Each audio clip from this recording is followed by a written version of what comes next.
Sejam bem-vindos à programação da sua TV Diário do Sertão. Eu sou José Dias Neto e hoje nós temos a satisfação de receber aqui nos estúdios da TV Diário do Sertão uma pessoa que leva o nome da nossa cidade como o seu sobrenome.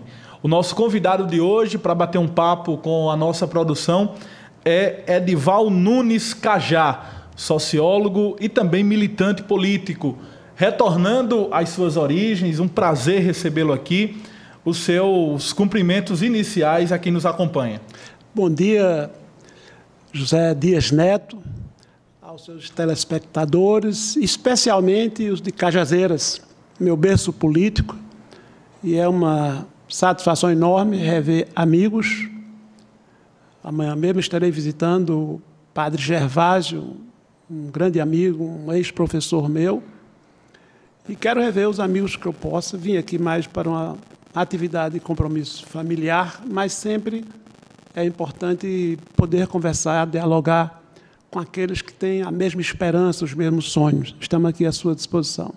Eu gostaria de iniciar esse bate-papo sabendo um pouco mais das suas origens. Quem pode olhar a nossa história, e principalmente a ditadura militar, vai encontrar, sim, o seu nome, Edival Nunes, nas páginas tristes da ditadura militar. Mas eu gostaria de iniciar sabendo das origens de Edival Nunes. Eu sou filho de Bonito de Santa Fé, nasci na zona rural, no Baixio dos Félix, e depois, com a seca de 58, fui com a família inteira para Serra Grande. E vim para Cajazeiras em 1917, período muito difícil no enfrentamento às arbitrariedades daquele período. E aqui me politizei, já tinha uma compreensão inicial. Meu pai e eu votamos, fizemos campanha em favor do Jango,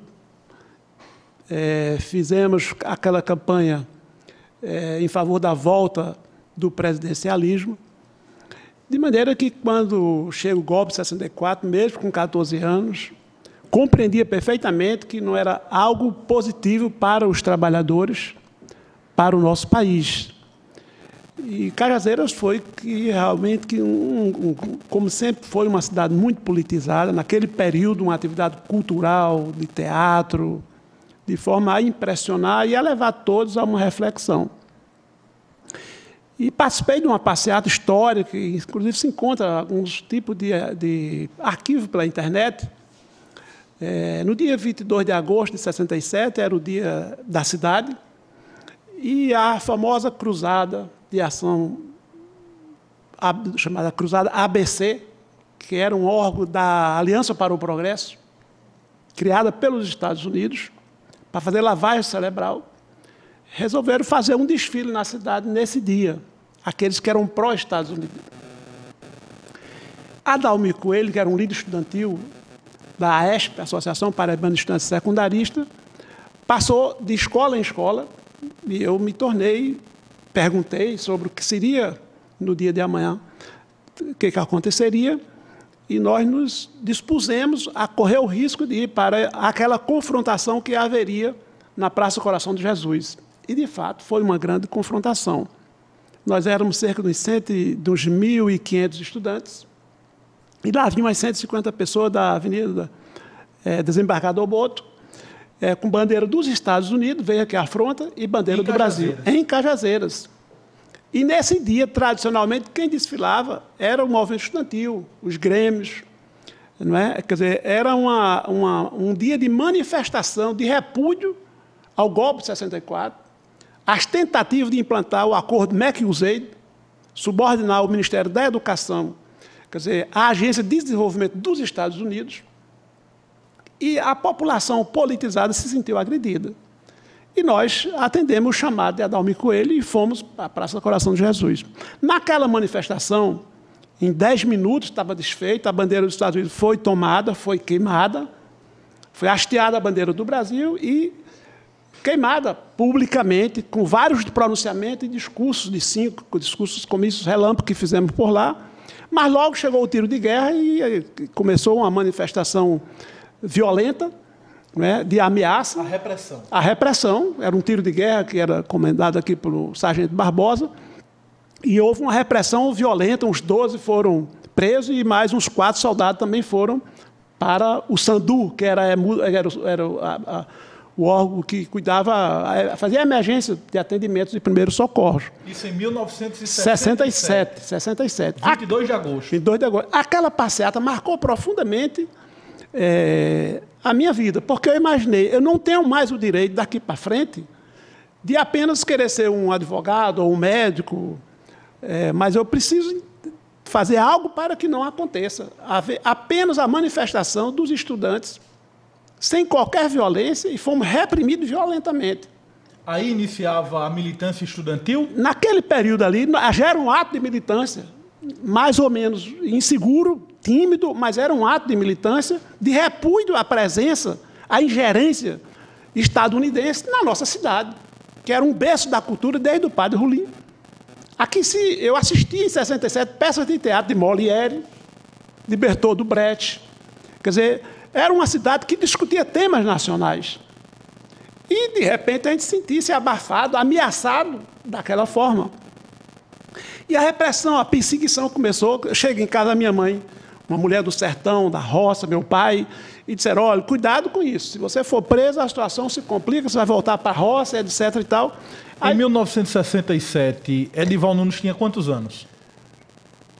67, 17 anos. E já estava tomando as minhas decisões. Com todo vigor. O que eu quero fazer, o que eu quero ser, por que nasci, por que existo, para onde eu vou. Essas perguntas já me acompanhavam. E eu não queria deixá-las sem resposta. E minha mãe disse, por que você não vai para o seminário, ser um padre, e lá você está livre dessas perseguições? Eu disse, mamãe, tem vários padres sendo assassinados. Tem vários padres sendo assassinados. Mas como a sua sugestão é muito boa, eu preciso ter certeza se eu tenho vocação para o padre, nem mais para ser padre, mas meu filho, você sempre é quem está preocupado com o bem, e atender uma pessoa mais carente, dar uma esmola aqui em casa. Então, eu acho que você teria todas as condições de ser um bom padre. Aí eu disse, minha mãe, eu aceito a ideia, mas como um estudo, com um período vocacional.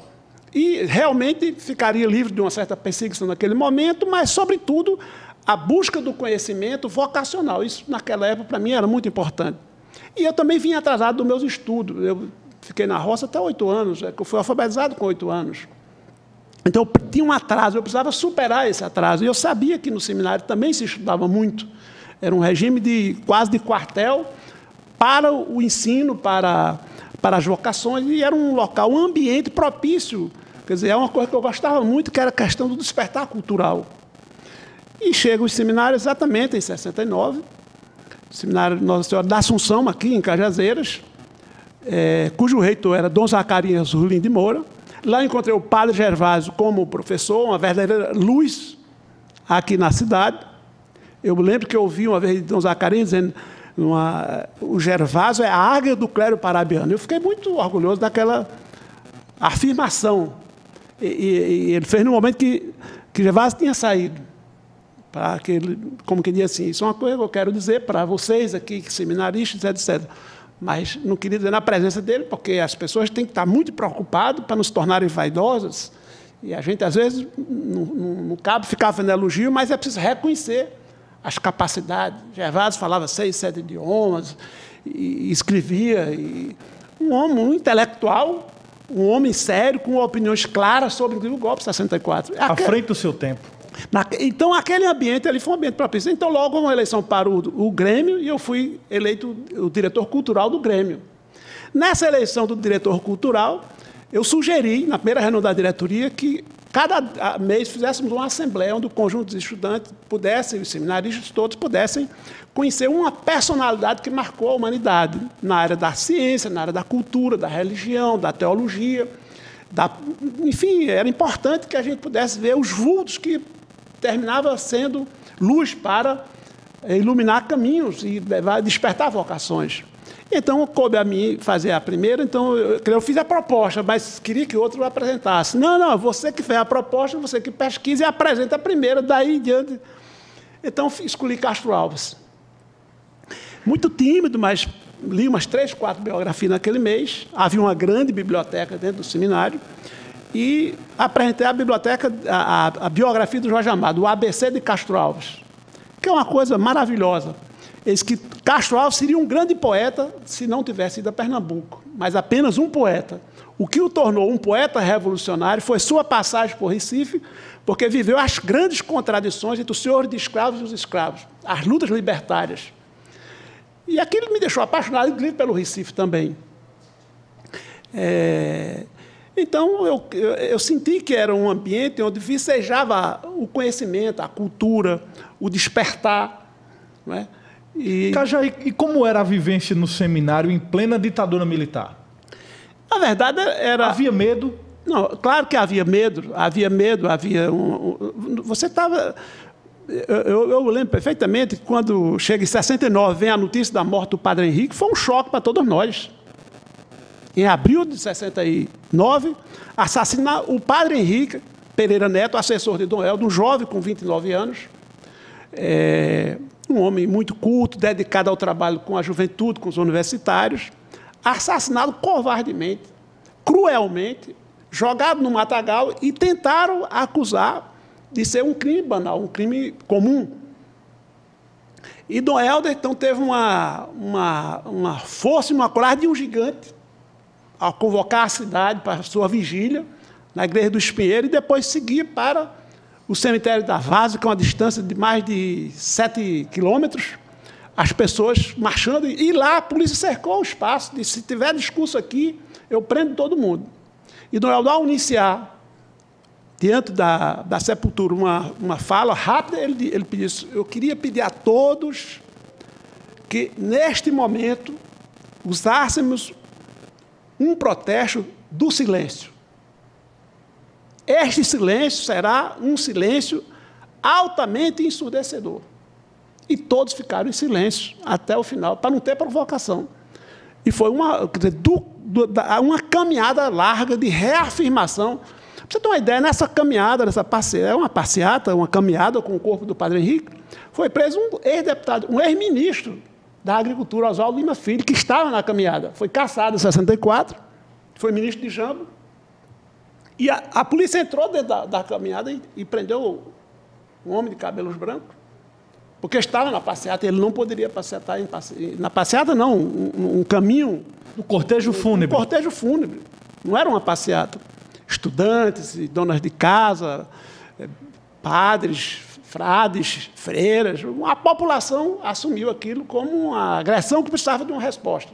Quer dizer, você veja, o medo existia, as ameaças existiam, mas é preciso vencer esse medo. É aí que ele passa a se conhecer e passa a se desafiar, né, os seus próprios limites. Como hoje também há medo na sociedade, e nós temos que vencer esse medo. Porque se você está defendendo uma causa que é justa, que está baseada na verdade, por que esse medo? Eles que têm esse medo. Nós estamos defendendo uma causa, uma bandeira sagrada, justa, e não se pode brincar com isso. Eu gostaria de saber, Cajá, como foi que você conheceu o então arcebispo de Olinda e Recife, Dom Helder Câmara? Bem, depois que saí do seminário em 70, fiquei 2 anos aqui no colégio estadual, terminei presidente do Grêmio daquele colégio, onde desenvolvemos ricas atividades. Pertencia ao grupo de jovens que havia aqui, se reunia no Cine que ficava ali na Praça do Espinheiro. Cinepax. Aos sábados, no domingo, a gente sempre fazia uma reunião com vários jovens universitários, secundaristas, e a refletir, a pensar sobre a realidade, sobre o nosso futuro, sobre o nosso país. O padre Gervásio sempre aparecia, sempre conversava conosco, muito francamente. Criamos um programa de rádio e apresentava na difusora esse programa aos domingos, Construindo o Amanhã. Eu e mais uma outra, a Fátima, fazíamos a apresentação. E quando cheguei em Recife, em 70, começamos uma atividade no colégio estadual e depois na universidade. E aí houve um período que começaram a assassinar pessoas que estavam resistindo na clandestinidade. E eu já conhecia algumas dessas pessoas. E houve um dia em que praticamente foram sequestradas umas 6 pessoas, entre elas o Manuel Lisboa, que era um estudante de medicina de Alagoas, da UFAL, que invadiram sua casa no dia do golpe. E ele entrou para a clandestinidade nesse período. Nós nos conhecemos, ele vivia clandestinamente. perseguido para ser morto, e ele trabalhando, construindo os grupos, formação. É realmente uma coisa de uma abnegação impressionante. E era de uma família, os pais eram donos da Ambev. Um herói. Não é? Quer dizer, rompeu com os privilégios dele para se juntar aos canavieiros, à atividade dos pobres da zona canavieira. E nos conhecemos, né?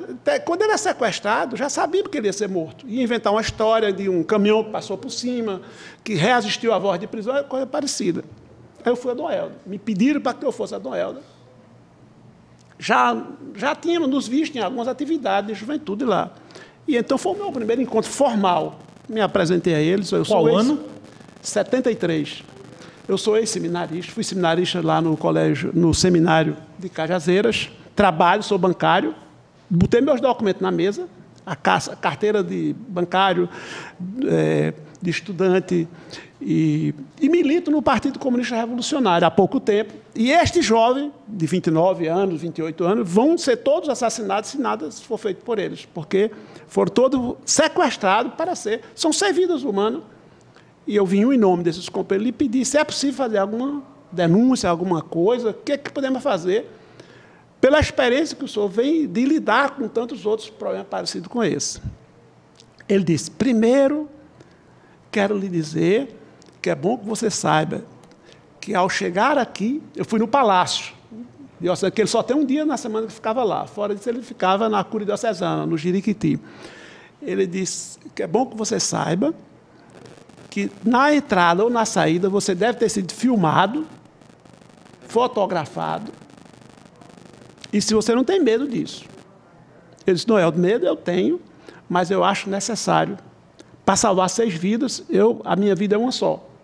Para 6 vidas, se algum risco acontecer, eu me sinto compensado, porque ajudei a salvar 6 vidas. Ele disse, segunda questão, eu preciso do nome completo, endereço, o que faziam e onde estava na hora do sequestro. Porque sem isso eu não posso fazer nada. Eu não posso atuar com nomes fictícios, com nomes que são geralmente nomes de guerra dessas pessoas, e elas... Então eu digo, aí eu não posso resolver. Dom Helder abraçou automaticamente. Rapidamente, ele disse, para ganhar tempo, vamos encurtar a nossa conversa hoje, procure, deve ter uma pessoa entre vocês que saiba todos esses detalhes, nome completo, endereço, onde morava, profissão e o que fazia. E o mais rápido que você puder, não venha mais nem para cá. Eu só venho na próxima sexta-feira, você vai direto no Jiriquiti, ou onde eu moro, na Igreja das Fronteiras, e pode falar, bater a porta que eu lhe atendo. Mas traga as informações. Senão serão, de fato, sacrificados e passado uma história contrária do que eles são. Perfeito. Então, consegui, por sorte, em 24 horas eu cheguei com esses dados, com essas informações, e uma carta oficial de um dos parentes pedindo esse apoio. Dom Helder, se você conhece algum parlamentar, eu digo, conheço Fernando Lires, procure ele mora no bairro de Piedade, procure, para que ele possa ir no Congresso Nacional. E eu vou tentar, porque eu não tenho acesso aos meios de comunicação. O nome dele era proibido nessa época de ser citado em televisão ou em rádio ou em jornal. Então eu vou ver amigos, eu vou ver se amigos da Europa, o mais rápido possível, porque a gente tem que ganhar tempo sobre isso. Vamos tentar ver se salvam a vida deles. Finalmente, com 16 dias... Foram 16 dias de calvário, de tortura de Manuel Lisboa. De tudo eles fizeram de perversidade. Pau de arara. Manuel Lisboa, esse que o senhor disse no início, que vivia clandestino, filho de uma família muito distinta. Ele teve uma educação muito alta, primeiro lugar em tudo que fez na Abriu mão de tudo isso. Renunciou a tudo isso para se entregar aos mais pobres, com eles viver e de entregar o seu destino a esses pobres. Vivia morando nas casas de Itália, da zona canavieira de Pernambuco, conheci essa realidade. A mesma renúncia que fez o Dom Helder, que faz um sacerdote, à riqueza, vamos dizer, as benesses que a vida oferece a certas situações, e uma disciplina espartana, ele fez a mesma coisa. E ele sofreu na ditadura. E tudo anonimamente. Foram 16 dias de tortura. Você pode imaginar todas as maldades, arrancar unha, órgãos genitais, queimar a vela, botar uma vela, o corpo pendurado, o pau de arara, pega 2 birus assim, e um pau, depois de estar você amarrado as pernas e os braços, esse pau cruza as pernas e os braços, e você fica pendurado como numa posição que assa um galeto. E aí debaixo eles botam uma vela, e começa o interrogatório dessa forma. De tempo em tempo joga água sobre você, você não consegue sustentar o pescoço pela posição, dores terríveis, e ainda bota choque elétrico nessa mesma situação. Até você ir começando... Ele sabia meu endereço, o Manuel Lisboa. Ele sabia meu endereço, sabia a minha história. Pois bem, nenhum de nós teve qualquer perseguição naquele período, porque nenhuma informação foi dada. E ele já dizia, de fato, eu não tenho que dar informação nenhuma, nós não temos que dar informação a essa gente. São esbirros da ditadura, são inimigos da humanidade, trabalham para manter a opressão e a escuridão. Então, e assim ele se comportou. Tinha uma mulher linda, uma médica, uma pessoa maravilhosa, também consciente, também engajada, era a esposa dele, mas nem podia conviver com ela, se encontrava uma vez no mês, não na sua casa, na casa dela. Então, é uma vida espartana, de muito sofrimento, que ele podia ter ido para o exílio, a família era influente, mas ele não optou a ficar com os mais pobres, lutando com aqueles que vinham sofrendo no meio, sem muita consciência, fazendo as suas reuniões, explicando o que se passava, morando nos canaviais de Pernambuco. E foi morto? Foi assassinado sob tortura. Assassinado sob tortura.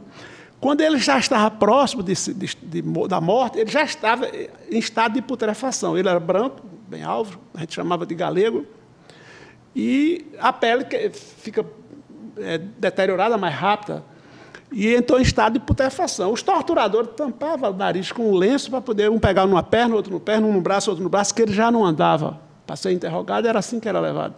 E ele, sempre que podia, ele cuspia na cara dos torturadores. Chamava de vermes, que estava a serviço da pior causa que se podia ter, que era o passado, que apesar do passado, que apesar de todo esse obscurantismo, triunfará uma sociedade nova, que vocês queiram, que vocês não queiram. Que assim foi no feudalismo, assim foi no escravismo e também vai ser com o capitalismo.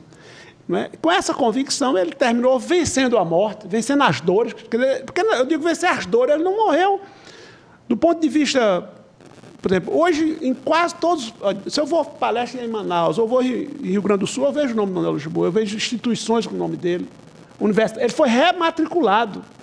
O reitor, o conselho da Universidade de Alagoas, aprovou no seu conselho a rematrícula numa solenidade com o governador Ronaldo Lessa, que o conheceu, que foi colega dele, e disse que, eu ouvi ele dizer isso, eu entrei na política pelas mãos do Manuel Lisboa, como do diretório acadêmico de engenharia. O Ronaldo Lessa era engenheiro.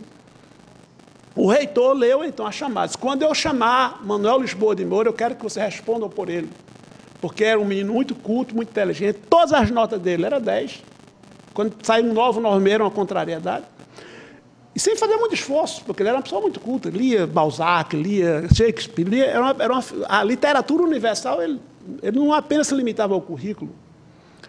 E então o reitor pediu que todos respondessem por ele, porque, pela sua vontade, ele jamais teria saído da universidade. Ele foi expulso pelo 477, foi cassado, com C cedilha e com 2 S. Foi cassado de todas as maneiras para ser morto. Né? E todas as informações que chegaram, que morreu com uma dignidade gigantesca. Então, quer dizer... Com a morte de Manuel, como foi que Cajá se comportou? Um abalo, todos nós. Aí eu fui falar com o Dom Helder, fui avisar para ele. Ele chorou, ele disse, mas salvou-se 3. Mataram 3 e 6. E a história foi a pior possível. Morreram um tiroteio em São Paulo, na Vila Moema, com um companheiro que chegou, aproximou-se nesse local.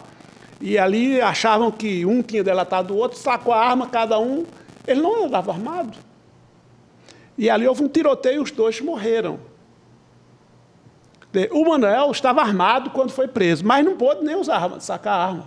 Ele tinha uma autodefesa, o Manuel, porque ele já sabia que ele não ia ser submetido ao julgamento, como não levaram para o tribunal.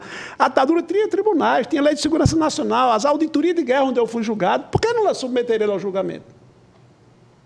O irmão dele era capitão do exército, foi pedir o corpo, e disseram, não, você quer perder sua farda.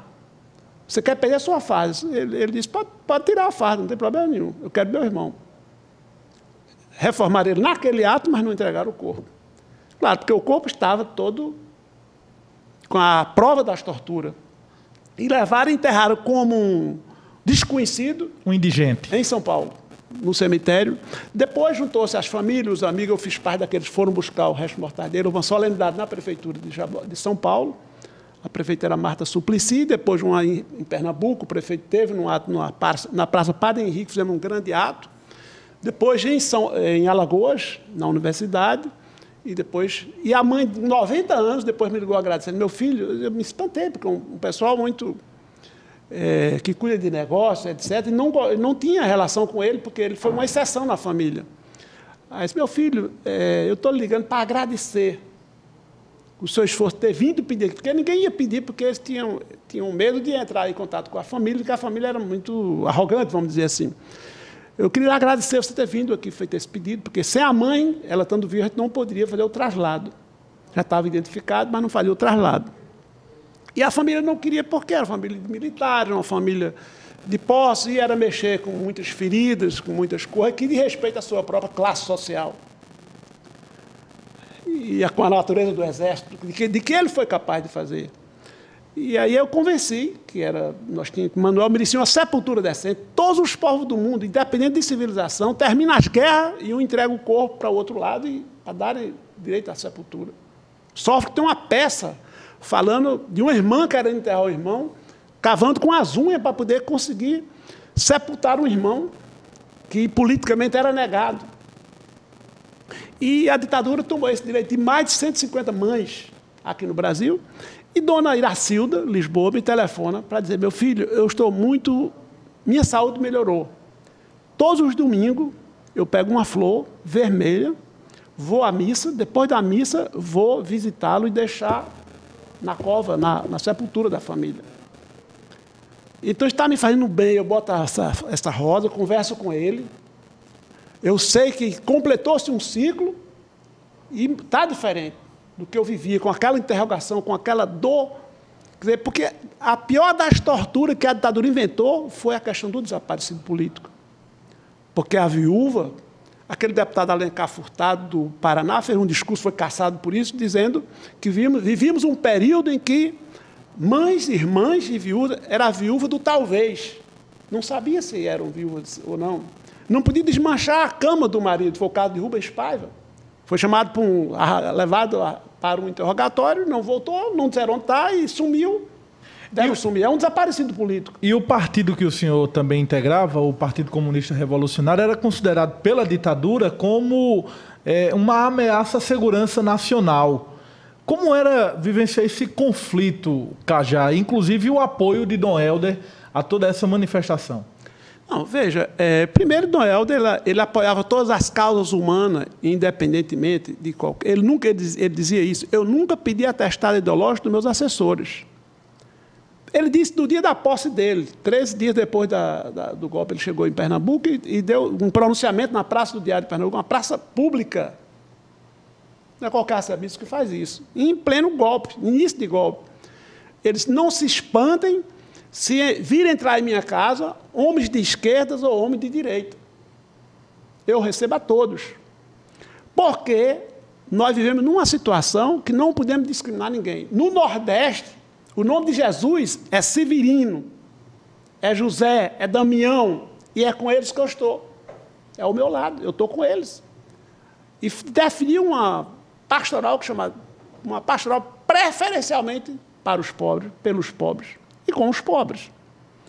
Não discrimino os ricos, recebo eles no palácio. Agora, os que mais sofrem são os que precisam de mim. É os que precisam. Jesus se definiu dessa maneira. Veio para os que mais sofrem, os que mais necessitavam. Então, Dom Helder, quando eu fui preso, já adiantando a situação, em 12 de maio de 78, saindo de uma reunião da Comissão de Justiça e Paz, na Conde da Boa Vista, uma avenida central. Esse ano completou, aliás, 41 anos. 41 anos, dia 12 de maio. Então, fui sequestrado. O sequestro é o início de um... Como foi que aconteceu, Cajá? Para liquidar a pessoa. Por que Cajá foi preso? Veja só, eu tinha residência fixa, tinha emprego fixo, carteira assinada como assessor da CNBB. Daí o documento é para comprovar. Há 4 anos, quando eu fui preso, há 4 anos e meio, a carteira estava assinada como assessor da CNBB.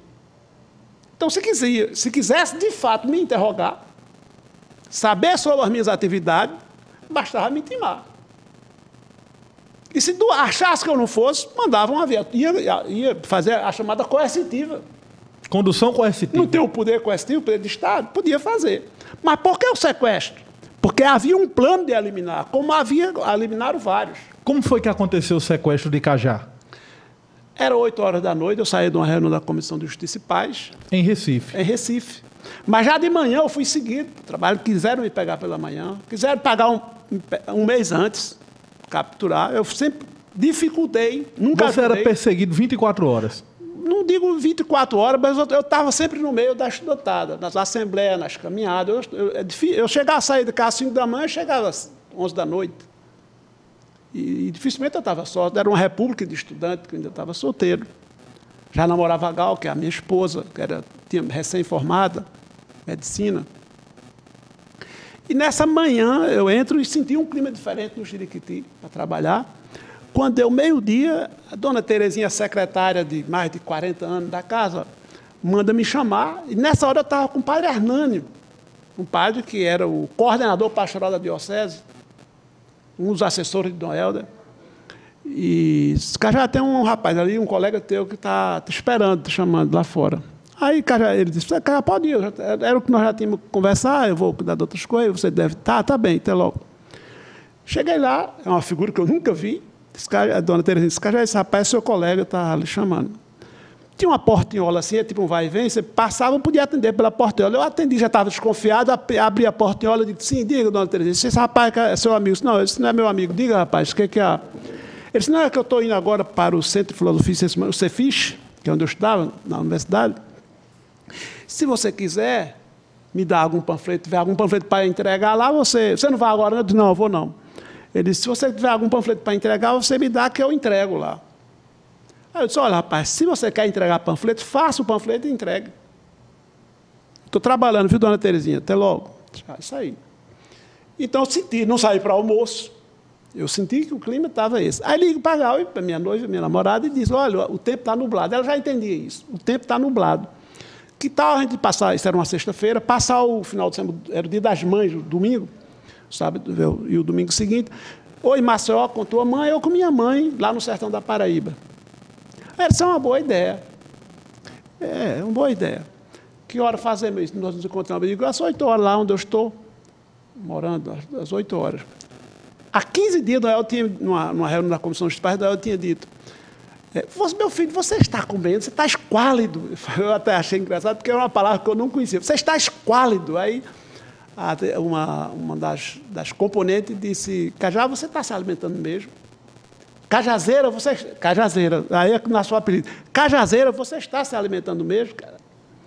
Eu disse, olha, eu saio de casa, tomo café e chego às 11 horas, e como no restaurante universitário, quando eu estou na universidade, mas eu estou em 3 quadras, abrindo 3 DCEs ao mesmo tempo. Já tinha da Rural aberta, a Federal também, estava iniciando da Católica e da UPE, da Estadual. Então, era um trabalho e várias atividades realmente que isso requer com os estudantes. Foi nessa época que surgiu o apelido Cajá. Aí Noel disse, minha gente, Cajazeiras? Que Cajazeira? Cajá. É um nomezinho desse tamanho, é uma fruta tropical, nordestina, só tem no Nordeste. Mais fácil de escrever. Eu não entendo porque Cajazeiras. Ele não é cidade, ele é uma pessoa, Cajá. Aí isso tal. Dali em diante começaram todos a me chamar de Cajá. Todo mundo, Cajá, porque Cajá. Quando fui preso, a repressão achava que era um nome de guerra.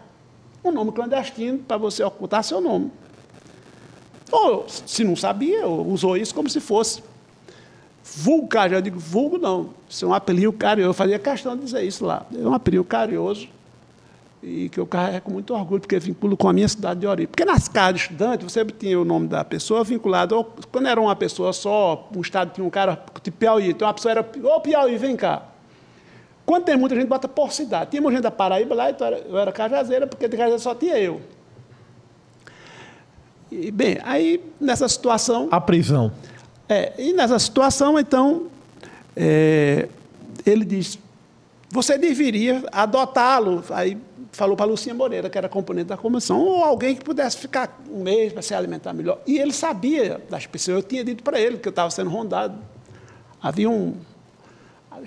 O Genique sempre foi rondado. A casa dele foi metralhada várias vezes. Pichada, bicho vermelho, abaixo do bicho vermelho, e embaixo, CCC, Comando de Caça aos Comunistas. O Dom Vital também, lá, a sede da Cúria, também foi metralhada. Então, nós já estávamos acostumados com esse clima de ameaça. Mas cada um deve dificultar, não dar bobeira para que as coisas tenham... Faz parte do nosso dever. Não se deixar pressionar, aprisionar, para que haja tempo de cumprir sua tarefa. Aí fui para a casa dela. Ela me convidou, disse, não, eu tenho um quarto de hóspede, você podia ficar lá, você come, toma café bem cedo, um café robusto. Almoço, eu digo, almoçar eu não tenho, não vou, mas janto, tomar um bom café e jantar já é uma boa coisa. Eu almoçar. Bem, de maneira que quando me sequestraram, aí estava nesse local e Gal chegou lá às 8 da manhã. Aí, ouço, Lucinha, cadê o Cajá? Eu disse, não chegou não, ele deve ter dormido na casa de algum companheiro. Eu disse, não. O Cajá está sendo torturado. Seguramente. Não, mulher, tira isso da cabeça. Sim, por que você disse? Porque ele estava sendo seguido ontem, hoje, meu dia, teve problema ontem. Então, o que a gente pode fazer? Aí Lucinha disse, vão à casa de Dom Helder. Aí foram à casa de Dom Helder, isso no sábado de manhã. E aí Dom Helder começa a telefonar para os quartéis, para a Polícia Federal, a Polícia do Exército. Todos eles negavam. E como era uma operação conjunta do DOI-CODE com a Polícia Federal, todos sabiam. Todos sabiam. E se depois eu encontrei um documento recente, dos documentos do DOPS, então tem um documento, tinha 200 pessoas para ser preso. Mas, infelizmente, no relatório lá da equipe que me torturou, infelizmente, aquele que poderia pelo menos confirmar, pelo menos um desses 200 nomes, não confirmou um só nome, não deu uma só confirmação. E o que foi que então, Cajá passou quando foi preso? As torturas? Bem, aí é difícil de escrever, porque o próprio impacto do sequestro é um negócio extremamente desumano, porque você vê nas novelas, nas descrições de romances, sequestro digamos, na periferia, por interesse financeiro, outra coisa, isso não há como comparar. O grau de violência é 1000 vezes maior. Há toda uma técnica estudada que vem desde o período da Inquisição. Por exemplo, nesse período que eu fui preso, havia todo um aprendizado da Guerra da Argélia, da Guerra do Vietnã. Então, isso... Aqui, um dos generais franceses que comandou a guerra contra a Argélia, em 60, em 62, que terminou se libertando em 62, era assessor e amigo pessoal do general Geisel. Estava no Brasil, deu cursos aqui. O Damitrion, que era um dos chefes da polícia política dos Estados Unidos, onde se formou a Escola das Américas, uma escola para torturar, Damitrion esteve no Brasil, anterior à minha prisão. Terminou sendo acarbuzado, fuzilado pelo movimento revolucionário no Uruguai. Então, na verdade, quer dizer, o próprio impacto do sequestro é estudado como um elemento de que você vai morrer naquele momento. Já o impacto. Então, esses 200 nomes que eles tinham que queriam que eu confirmasse, eu não dei uma informação, uma só. Eu digo, vocês pegaram a pessoa errada. Eu não tenho nenhuma dessas informações e não tenho como colaborar com vocês porque eu desconheço todas essas informações que vocês têm. Pronto. E fiquei com essa posição até o final, espancando, dentro do carro, deslocando, depois na sede da Polícia Federal. E, quer dizer, e todas as ameaças, cercando as áreas de influência onde eu trabalhava. Movimento estudantil, as lideranças estudantil, quer dizer, o trabalho pastoral, o trabalho de comissão... A essa altura eu já estava trabalhando mais com a Comissão de Justiça e Paz, que era para ajudar os presos políticos que não tinham advogado. Como dizia Dom Helder, a comissão foi criada para ser a voz daqueles que não tinham voz. Quer dizer, e o jovem do MDB, o MDB autêntico, que surgia como um dos viés da luta contra a ditadura. Então, era nessas áreas que eles queriam fazer essas 200 prisões. Então, aí começou uma assembleia. Uma das instruções que Dom Helder passou para Gal naquele momento foi: você tem que imediatamente buscar sua mãe. Olhar advogado, religioso, eles não consideram. apesar de a Constituição garantir advogado para todo mundo, mas eles não consideram, numa fase inicial. A mãe tem uma autoridade especial quando ela é altiva. Vá buscar a mãe de Cajá. Pronto, aí tinha um amigo nosso que tinha sido da Caixa estudando comigo, era engenheiro recente e presidente do Sindicato dos Urbanitários, veio com uma gala aqui, pegou a minha mãe, um irmão meu, e foram para lá. E, de fato, antes de quebrar a incomunicabilidade, ela falou comigo. Dona Isaíras, a mãe do Padre Henrique, falou comigo 8 dias, um dia antes de minha mãe, também fazendo pressão em cima do superintendente. E terminou falando comigo por 3 minutos. E o simbolismo disso é impedir que avance, retome as torturas. E havia uma assembleia na universidade. Os estudantes lhe apoiaram. Os estudantes fizeram uma greve fantástica. Depois de 69, foi a primeira greve geral da Universidade Federal do Pernambuco, que se espalhou até a Universidade Federal do Paraná. A Bahia teve prisões, Sergipe teve prisões, no Rio teve prisões, nessas greves. Né? Então, a greve de Pernambuco foi uma greve... o sequestro foi na sexta, as torturas sexta, sábado, domingo. Segunda, tinha a primeira Assembleia de Estudantes. E tinha uma faixa feita à mão, eu até conheço pela letra, que era uma colega do DA de Ciências Sociais, Alzira. Cajá está sendo torturado, numa linha. E você vai à aula. Essa frase uma provocação. Essa frase aí, numa folha, em papel e colada O Diário de Pernambuco já estava começando a quebrar, já estava no período do gás. Então, chegou, fotografou aquilo e... No dia da greve, não pegou a primeira, mas pegou a segunda ou terceira página do jornal. Cajá está sendo torturado e você vai à aula. Aí, pronto, com uma assembleia que já tinha tido um clima de muita emoção, porque todos me conheciam. As pessoas sabiam que eu não era... Quer dizer, isso que eles estavam passando. Perigoso. Você vê, eu fiquei 1 ano preso, fui solto por 5 dias, me prenderam novamente porque eu dei uma coletiva reafirmando os princípios, dizendo que eu não estava feliz porque os outros estavam presos. E que o Brasil inteiro é uma prisão para os pobres. A fome é uma prisão, é uma tortura. Então, me prenderam novamente. Mas, em nenhum momento, me juntaram aos demais presos políticos. Qual era a alegação? Cajá põe em perigo a comunidade prisional. Então, eu fiquei em solitária durante todo esse primeiro período e o segundo período, em solitária, porque é uma forma de destruir espiritualmente, moralmente o preso. Você enlouquece, há muitos que enlouquecem. Inclusive, você contou com apoio, além dos estudantes, contou com o apoio do próprio Dom Helder e também da Elis Regina, que durante o show também foi censurada. Verdade. E ela, no meio do show, disse com o baterista, vem cá já, exato. Sem você, nós não temos show.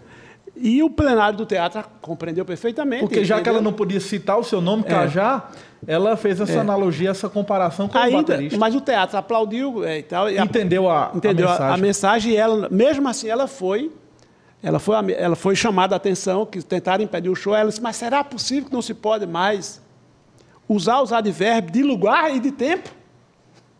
Caixa, será possível?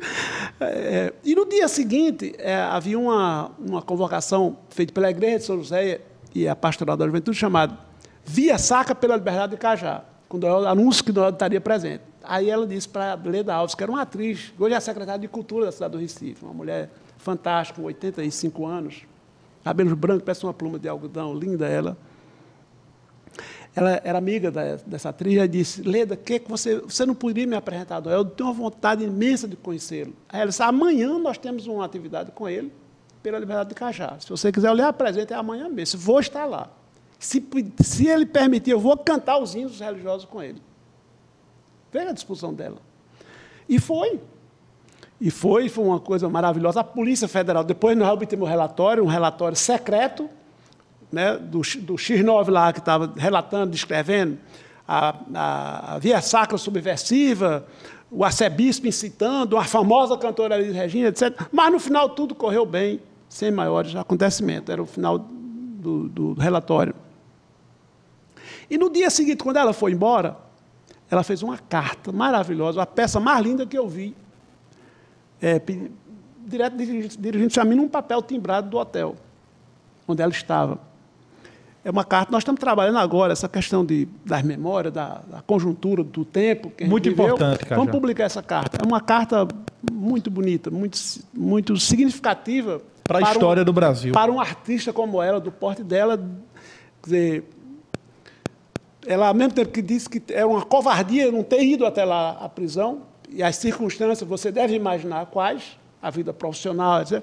Perdoa essa covardia, entretanto, estamos juntos e ninguém pode impedir. Rezo por você e Deus está contigo e vamos nos ver, ainda nos veremos. Mandou entregar para Dom Helder, e Dom Helder depois entregou para Gal. Depois falei com ela por telefone, ela veio no outro show para agradecer, e ela, no telefone, ela estava no hotel, e eu vi no jornal, então, com os 3 filhos, com o César Mariano, que era o marido dela. Ela disse, Cajá, eu estou preparando um almoço para o César, que era o marido, era o pianista, o arranjador, e meus filhos, você vem almoçar com a gente, eu quero mostrar que eu também sei cozinhar bem. Eu disse, não, com certeza, você está falando a verdade, não duvido, mas meu filho nasceu faz 2 dias, o Emanuel, meu filho mais velho, tem 2 dias, e eu estou saindo da maternidade agora com minha esposa, é só por isso, mas quando eu for a São Paulo, eu lhe procuro. E aí depois aconteceu o que aconteceu, e não pude me encontrar pessoalmente com ela. Cajá esteve preso durante quantos dias na ditadura militar? São 360, é 1 ano e alguns dias. Mais de 1 ano. É. Inclusive, nessa época da sua prisão, teve o apoio também da própria Igreja Católica. Sim. Não só de Dom Helder. Dom José Maria Spira, arcebispo aqui da Paraíba, fez caminhada em João Pessoa, Solidariedade, Campina Grande, Cajazeiras, né? Me lembro que quando eu saí da prisão, entre as visitas, que eu fui visitar primeiro os estados que mais tinham esse móvel. São Paulo mandou, no dia do meu julgamento, um abaixo-assinado com 35 mil assinaturas. Aí eu passei 1 semana na Zona Leste, me encontrei com o Dom Angélico Sândalo, um arcebispo que ainda está vivo, um bispo da Zona Leste. Fui a Santos, em várias dessas regiões. E depois vinha a Cajazeiras, e fui assistir a missa no domingo com os amigos, alguns que deixei aqui, bastantes amigos e tal. Pois eu estou lá, sem esperar, Dom Zacarias me chama para usar da palavra, né? Logo após a leitura de uma carta dos apóstolos, falando de perseguição, e me deu essa oportunidade de falar. Coincidiu, e eu, sinceramente, fiquei surpreso. Não estava esperando, não estava preparado, mas essa missa era, não sei se era transmitida de maneira que o sertão de Pernambuco, da Paraíba, do Rio Grande do Norte e do Ceará tem uma audiência nessa área. Então, um gesto também de coragem por parte de Dom Zacarias, de solidariedade. Eu digo isso porque não se conhecia bem esse lado, né, de compromisso, de estar do lado da justiça, né, da justiça social, porque ele sabia que isso não era um ato da parte dele, visto com bons olhos pelas Forças Armadas, né? Cedeu o microfone para um ex-preso político que mantém as convicções, né? Eu não sou um ex-preso, eu sou um militante das mesmas causas que eu abracei com 17 anos. A tortura e a prisão na ditadura não destruiu o espírito revolucionário? Nenhum momento, nenhum momento. Pelo contrário. Eu até disse para Dom Zacarias, quando ele disse, mas você era das minhas esperanças. Eu disse, Dom Zacarias, enquanto eu viver, esse caminho que eu aprendi aqui vai estar comigo. Mas não por dentro da igreja. Eles foram celibato. Eu disse, não, eu até seria capaz desse sacrifício. É que eu acredito que Roma não vai deixar pôr em prática um movimento realmente de libertação dos oprimidos. E esse aqui eu descobri que eu estou precisando muito mais de uma organização do que formalmente da igreja, que eu sei que ela não vai poder assumir esse compromisso. Durante sua Agora, prisão... o senhor saiba que eu vou manter a fidelidade a esse compromisso com a libertação dos explorados e oprimidos do mundo, não apenas do Brasil. O próprio Papa Paulo VI também se manifestou durante sua prisão. Mandou uma carta linda, um telegrama, aliás, um telegrama para o Geisel, para o general-presidente, ditador-presidente.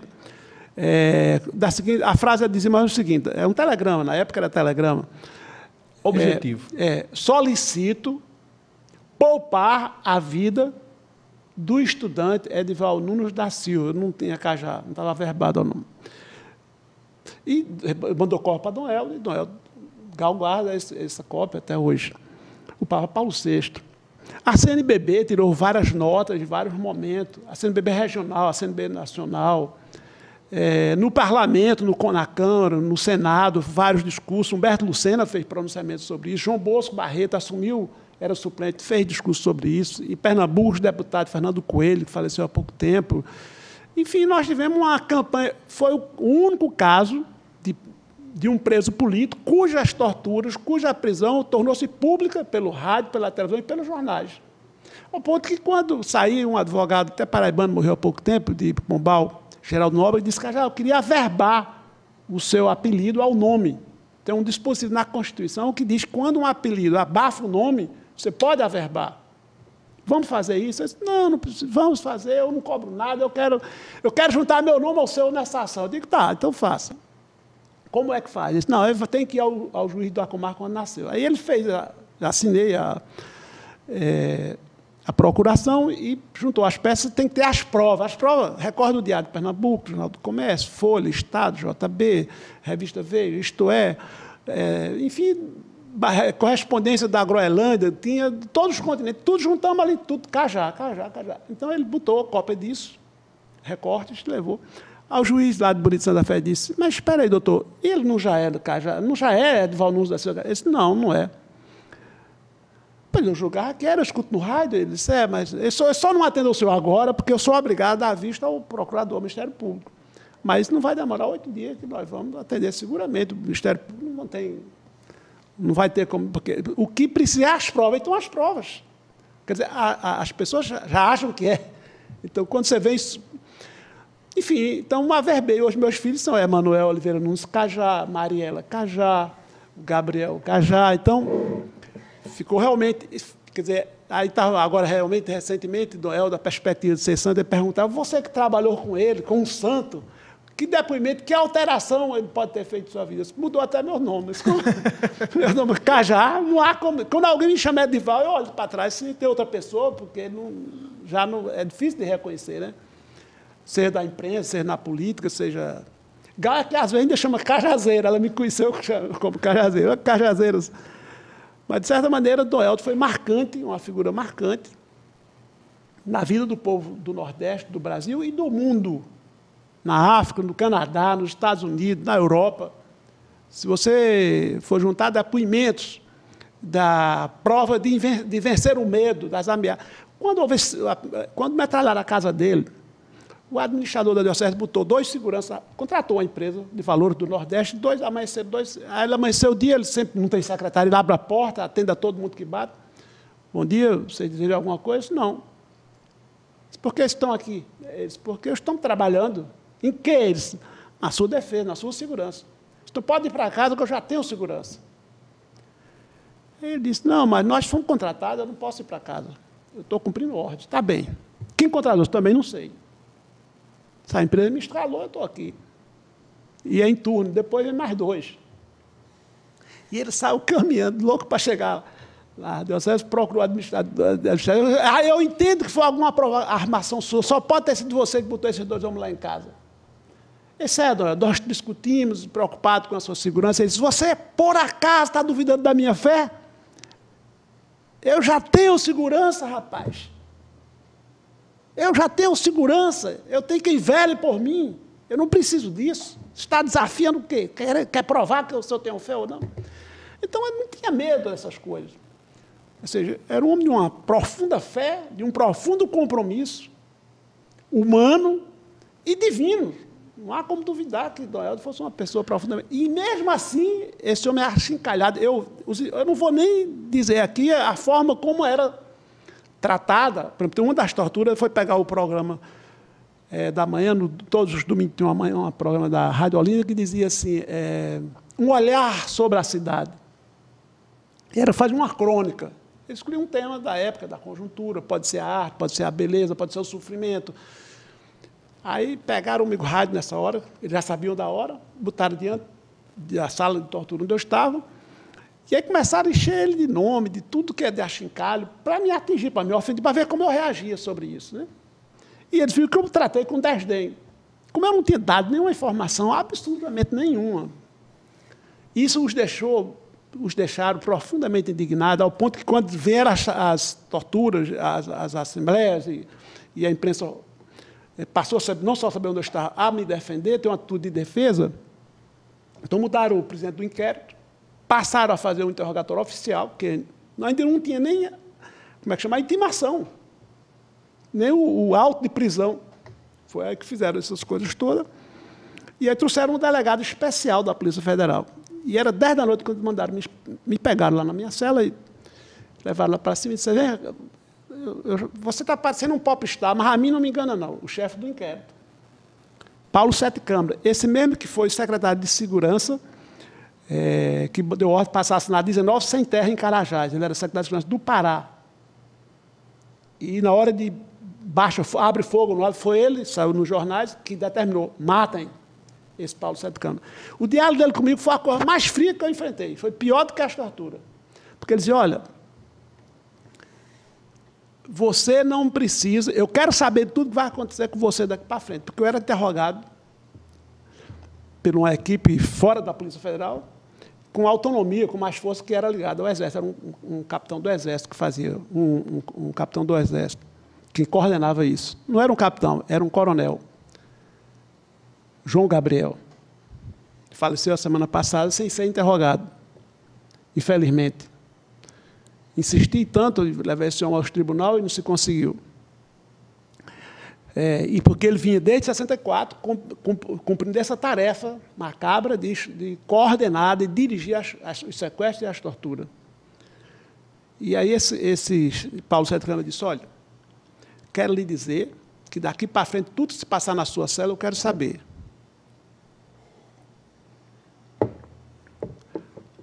Não pense que eu sou diferente, no sentido de que eu estou achando que você não é o que nós todos afirmamos que você é. Você não consegue nos enganar, nós sabemos de tudo. Você não vai ser levado a dar todas as informações, porque movimento de direitos humanos, vários homens de saia importante, homem de saia importante, Dom Paulo, não sei o quê. Essa gente não me engana. Mas o Geisel resolveu abrir, está abrindo, mas não tem problema, depois vocês vão voltar à agitação e eu vou ser chamado aqui, e aí você vai pagar o novo e o velho. Porque nossa briga com vocês, todos os comunistas que assumem com o nome de comunista ou não, ou de cristão, tem vários nomes, é a questão de ocasião, para nós é que nem a briga do gato com o rato. Desde pequenininho, viu? Nós vamos pegar na frente. Ou seja, ele demonstrou a luta de classe do ponto de vista da violência bruta, igual esse capitão que governa o país nos dias de hoje. E por falar nisso, depois de tanto tempo, o militarismo volta a administrar o Brasil. Nós não temos dúvidas de que o presidente atual Jair Bolsonaro representa justamente esse desejo do militarismo no Brasil. Como é que Cajá, como uma pessoa que vivenciou essas páginas tão duras da ditadura, analisa o Brasil de hoje? Olha, é uma situação bastante delicada, porque é preciso fazer o contexto histórico, econômico, em que é possível acontecer, emergir uma figura dessa como presidente da República, que é quase inexplicável, mas é explicável. Primeiro, vive-se uma conjuntura econômica de profunda crise do sistema capitalista e imperialista no mundo. É uma crise sistêmica. E recorreram, primeiro, à social-democracia para manter esse sistema. Não deu certo. Recorreram ao neoliberalismo. Não está dando certo. É o Trump lá. Essas são as figuras que vieram cumprir esse papel. Então, eu não defendo remendos. Eu acho que para resolver o problema do Brasil, do mundo hoje, é um problema nosso que está dentro do problema sociopolítico e econômico mundial, é preciso uma nova sociedade. E não remendar que está aí. O modo de produzir, distribuir a produção, está ultrapassado. Como teve o escravismo, como teve várias situações que você está se vivendo. Quer dizer, na verdade, um momento de contorções de uma crise insolúvel.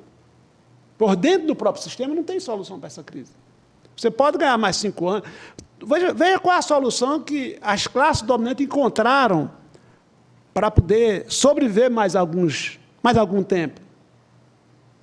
Os salários que já vinham baixos estão efetivamente mais arrochados, com um poder de compra menor. As conquistas sociais dos trabalhadores dos anos recentes estão sendo abolindo, suprimindo, para, assim, aumentar a taxa de lucro, ou pelo menos manter a taxa de lucro, porque vem se dando uma tendência decrescente na taxa de lucro do grande capital. E não tem solução nos marcos do capitalismo. Há que ter uma nova reorganização social, cujo centro seja o homem, não o capital, porque não há falta de capital.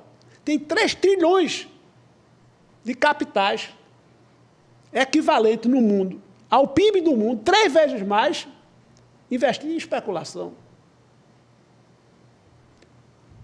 Quer dizer, por quê? Porque na especulação a rentabilidade é 200%. Agora botaram uma fábrica recente de automóvel em Pernambuco, em Goiânia.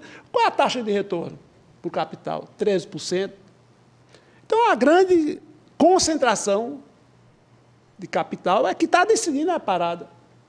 As grandes companhias, os grandes negócios, os grandes meios de comunicação, o agronegócio, essa gente está tudo interligado. Então, Bolsonaro seria o resultado disso. A oligarquia financeira. E ele aparece para fazer um papel sujo, cumprir esse papel sujo de retirar essas conquistas sociais, submeter a nossa economia, o nosso mercado, ao mercado norte-americano, vilmente, de uma maneira que enoja, batendo continência para a bandeira dos Estados Unidos, colocando seu filho como embaixador do Brasil nos Estados Unidos para poder fazer negócios escusos, não é para ter uma representação diplomática capaz, competente, como já tivemos. Tu imagina, Joaquim Nabuco foi embaixador do Brasil nos Estados Unidos. Eram nomes com formação, com história, sabia o peso que aquilo lá. É preciso ter competência para compreender e enfrentar as discussões nos parlamentos internacionais e na ONU.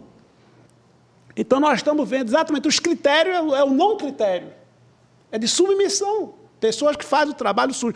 Agora, essa comissão especial de morte desaparecido, que era conduzida por a Procuradora da República, Eugênia Gonzaga, uma mulher capaz, preparada, Procuradora Federal, Procuradora da República, quer dizer, com a sensibilidade de compreender o drama dos desaparecidos, aí bota um rapaz processado, tem 2 processos das costas dele lá em Curitiba, fez parte da campanha do Bolsonaro, é do PSL.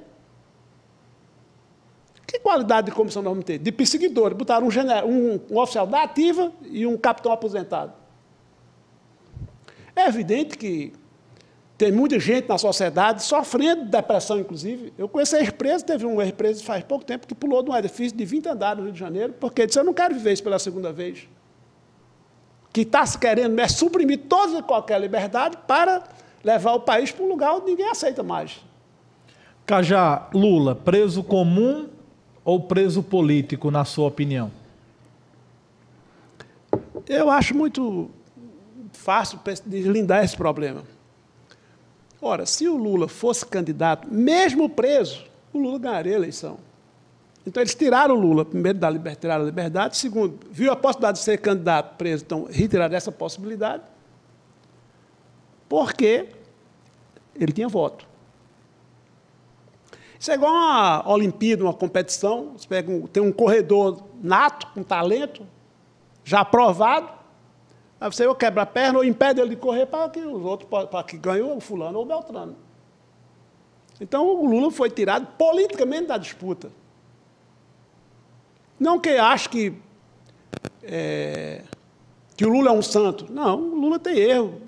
Todos os partidos que governaram esse país, do início da República até agora, do início do Império, da conquista até agora, tem a ver, na minha opinião.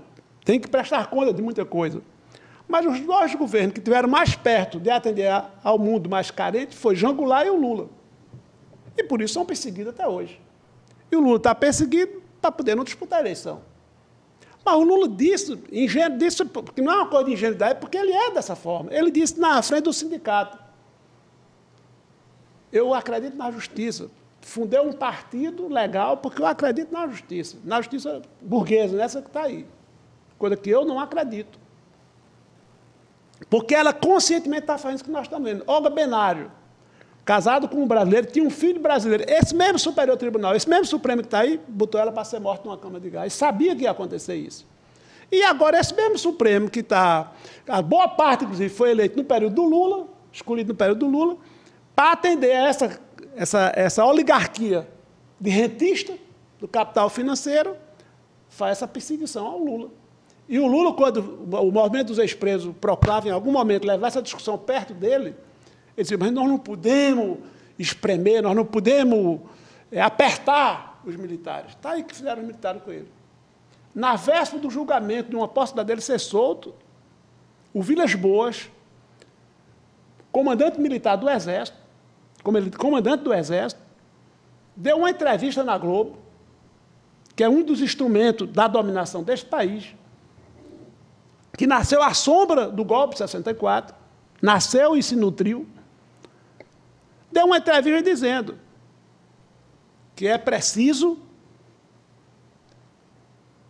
apurar a corrupção e não se pode praticar impunidade.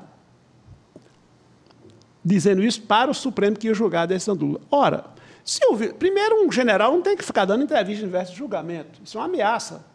Segundo, se é para acabar com a impunidade, por que não trazer à tona os crimes que os militares cometeram?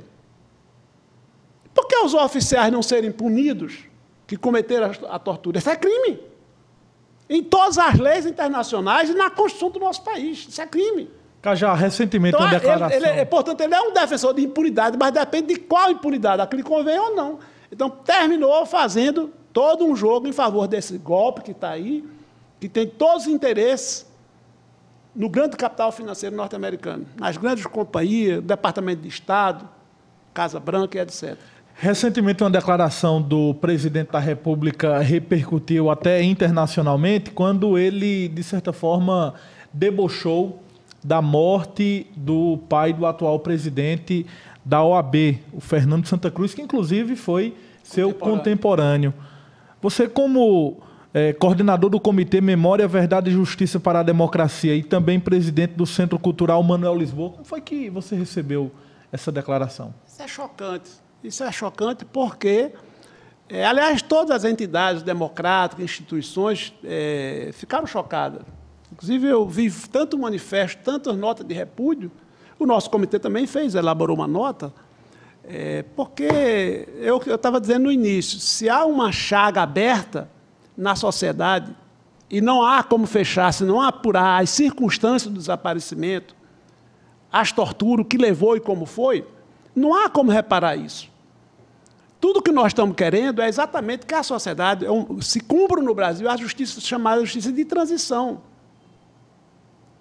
Isso foi feito no Uruguai, foi feito na Argentina, na Argentina, no Chile, no Uruguai, não tem um oficial de Forças Armadas dentro dos tribunais, porque ficaram identificados que eles cumpriram um papel criminoso. Então, eles têm que estar na caserna, cumprindo, se organizando, se preparando para acatar a Constituição do país.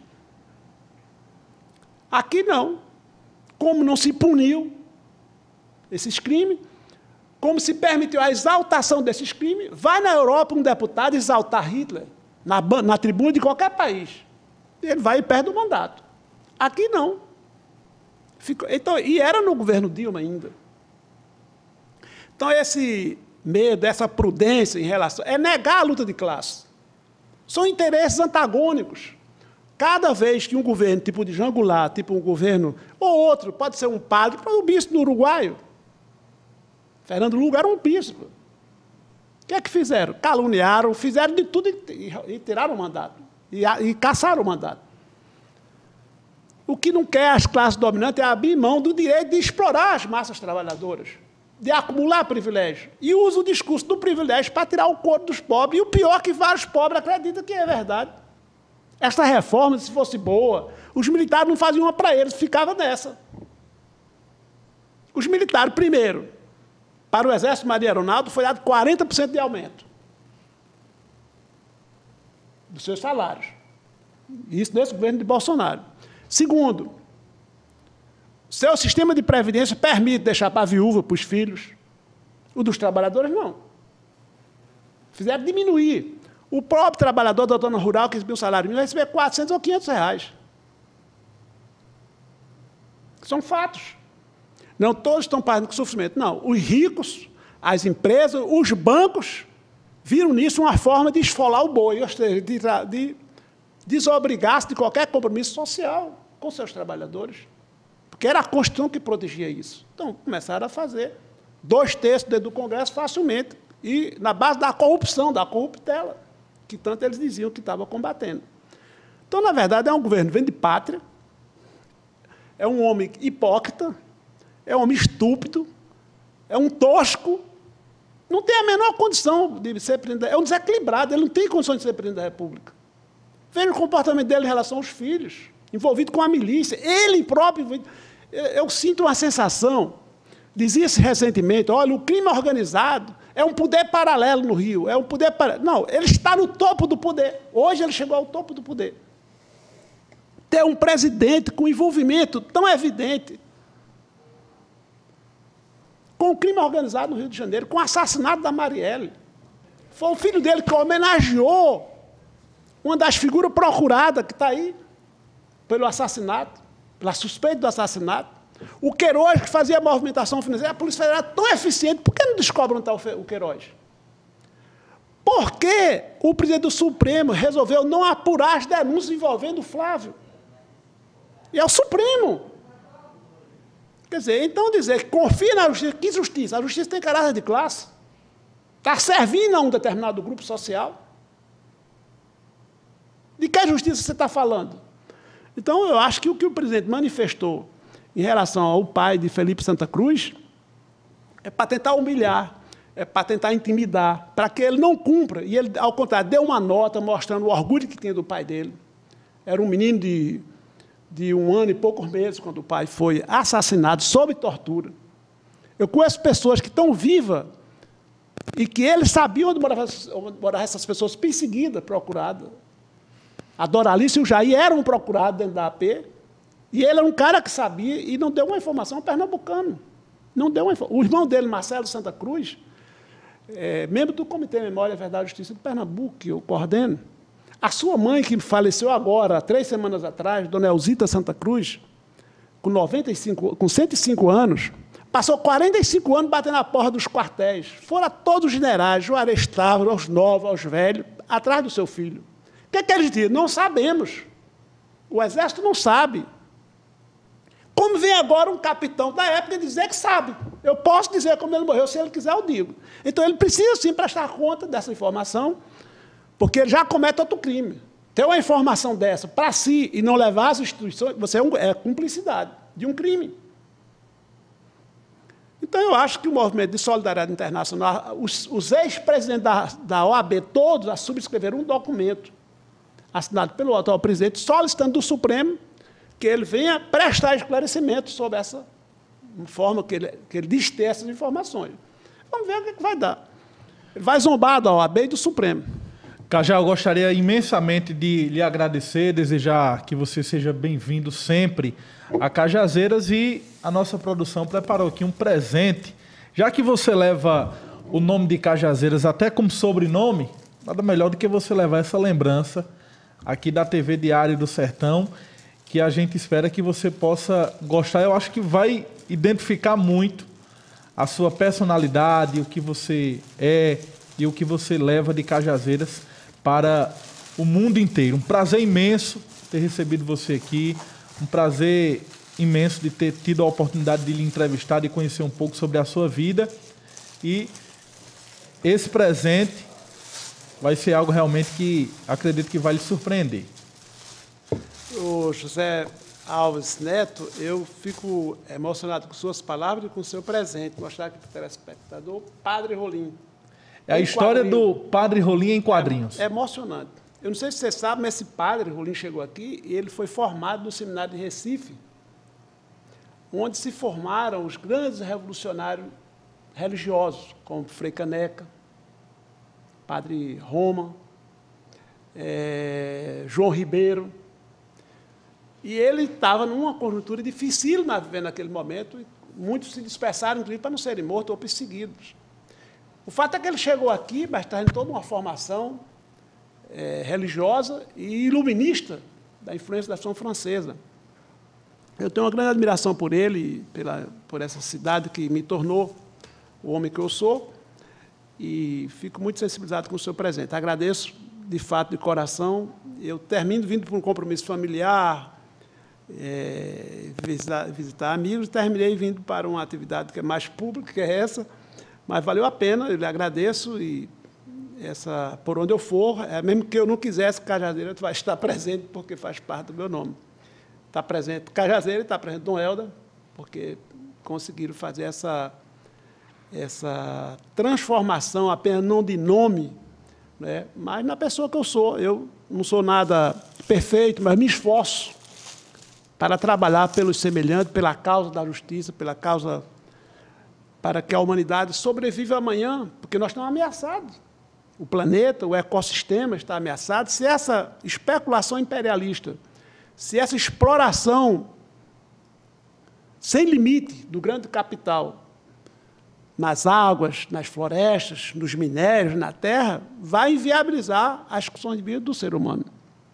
Isso é um fato. Muito obrigado, viu, Cajá? Então, agradeço enormemente, e foi mais um impulso para levar adiante essa luta. Obrigado. Obrigado a você e obrigado a Cajazeiras. Obrigado pela sua audiência, você que esteve acompanhando essa entrevista, e você continue agora com a nossa programação.